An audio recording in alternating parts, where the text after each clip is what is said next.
নীলফামারী সদরের পঞ্চপুকুর ইউনিয়নের ঝাড়পাড়ার তরুণ কৃষি উদ্যোক্তা মনিরুজ্জামান রাজু কৃষি ডিপ্লোমা শেষে চাকরির পেছনে না ছুটে শুরু করেন মাল্টা চাষ।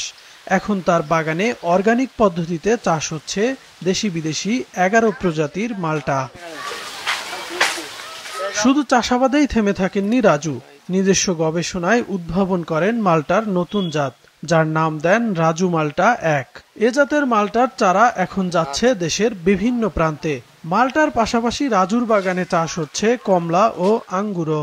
আমার বাগানে বর্তমানে রেগুলার কাজ করে 5 জন এবং যখন কাজের পরিমাণ বেশি থাকে তখন 20 থেকে 30 জন কাজ করে।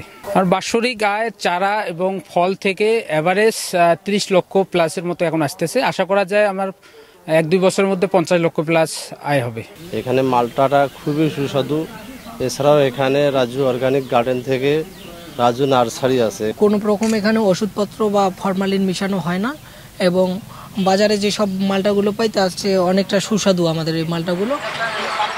রাজুর বাগান দেখতে আসছেন দেশের নানা প্রান্তের কৃষক, উদ্যোক্তা আর কৃষি কর্মকর্তারা।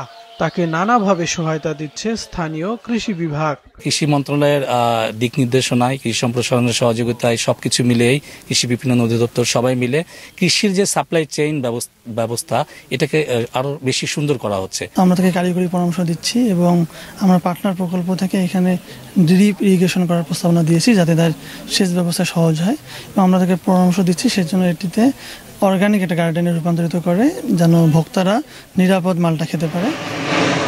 এদিকে 2015 সাল থেকে ব্রাহ্মণবাড়িয়ার বিজয়নগরে মাল্টার চাষ হচ্ছে।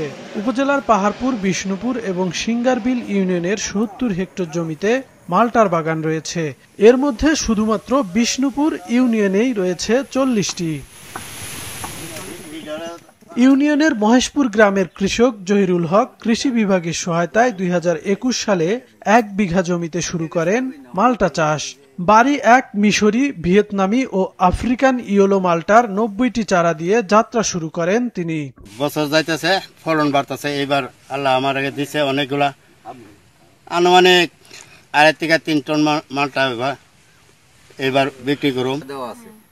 মাল্টা চাষে চাষিদের সব ধরনের সহায়তা দেওয়া হচ্ছে বলে জানিয়েছে কৃষি বিভাগ। কৃষি অফিস নিয়মিতভাবে কৃষকদেরকে এই বিভিন্ন কৃষি উপকরণ বিতরণ, প্রশিক্ষণ ইত্যাদির মাধ্যমে সহযোগিতা করে আসছে এবং আমাদের সংশ্লিষ্ট উপসহকারী কৃষি কর্মকর্তারা নিয়মিতভাবে সংশ্লিষ্ট কৃষকদেরকে বা মাল্টা চাষিদেরকে কারিগরি সহায়তা এবং প্রয়োজনীয় পরামর্শ দিয়ে থাকে।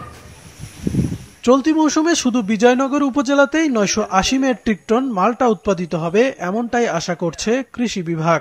বাজার মূল্য হবে প্রায় 10 কোটি টাকা। কাউসার আহমেদ, মাছরাঙা, নিউজ ডেস্ক।